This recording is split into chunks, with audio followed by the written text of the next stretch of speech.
Aujourd'hui, nous sommes 27 janvier 2026. Ça fait une année que la ville de Goma a été libérée. Nos voyants militaires de l'armée révolutionnaire congolaise qui s'étaient bâtis fort pour libérer la population n'avaient pas hésité de ramener la sécurité à quelques jours. Vous n'êtes pas sans ignorer que la ville de Goma était surmilitarisée. Il y avait plusieurs armées ici. Il y avait les étrangers, il y avait les Wazalendo, il y avait les FDLR, il y avait les FARDC, il y avait des Burundais, il y avait la MONUSCO, toutes les armées du monde étaient ici. Mais dans quelques heures, l'armée révolutionnaire congolaise avait récupéré cette ville. On ne pouvait jamais faire un jour sans attendre l'écrépement des balles. On ne pouvait jamais faire un jour sans qu'il y ait des morts ici à ville de Goma. Tout simplement parce que l'État avait déjà failli à sa mission. Et aujourd'hui, on est en train de vivre maintenant la sécurité. La population est en train de le témoigner. Tout le monde circule librement, 24 heures sur 24. Ça d'abord, c'est le premier avantage, ça c'est le premier acquis de l'AFC 23 ici à ville de Goma. À part ça, vous voyez, il y a maintenant l'eau qui coule 24 heures sur 24 dans nos Guinée.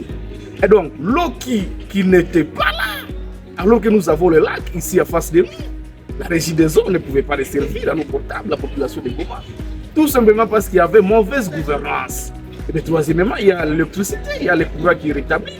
Et vous n'êtes pas sans ignorer qu'avant que le régime de Kinshasa ne fouille cette ville, il y avait déjà coupure à nous, même en électricité et en connexion Internet.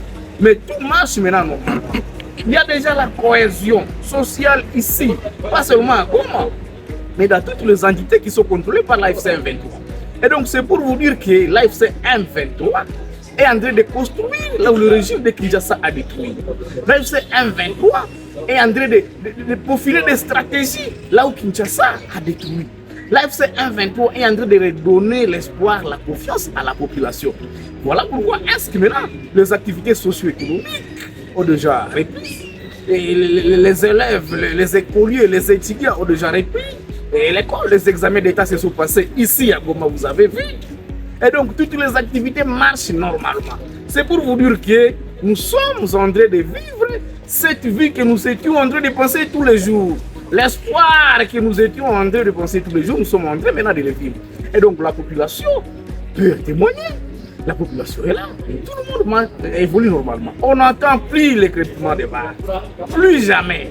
Et donc c'est pour dire quoi? C'est pour dire que tout évolue bien quand il y a la bonne volonté. Construire la ville de Goma, c'est une question de bonne volonté. Voilà que les routes sont en train d'être construites maintenant. Les routes qui étaient délaissées jadis par le régime de Kinshasa, on est en train de les construire. Les mauvaises routes aussi qui étaient construites, par exemple à Wuhene et ailleurs, sont en train d'être réhabilitées aujourd'hui par l'AFC M23. C'est pour dire quoi? Nous avons plusieurs fronts. Ce n'est pas seulement les fronts sécuritaires, il y a aussi les fronts développement, la construction. Il y a aussi les fronts sur les social.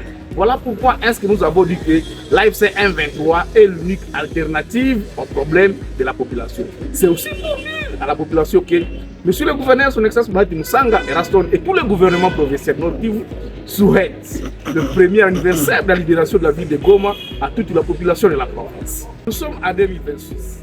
Nous avons commencé par la sécurité d'abord. Parce qu'on ne peut pas développer si on n'a pas encore la sécurité. Nous avons commencé par la sécurité en 2025. Et vous voyez que 2026 commence avec des constructions de routes.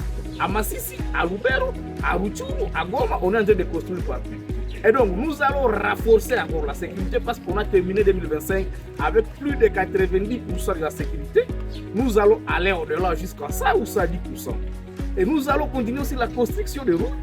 Nous allons continuer la sensibilisation sur la cohabitation pacifique parce que nos communautés se battaient tous les jours à l'époque du régime de Kinshasa. Et donc nous devons continuer, pas seulement la FC 23. Ce travail doit être fait par tout le monde. Ce travail doit provenir de tout le monde et la population doit s'en approprier.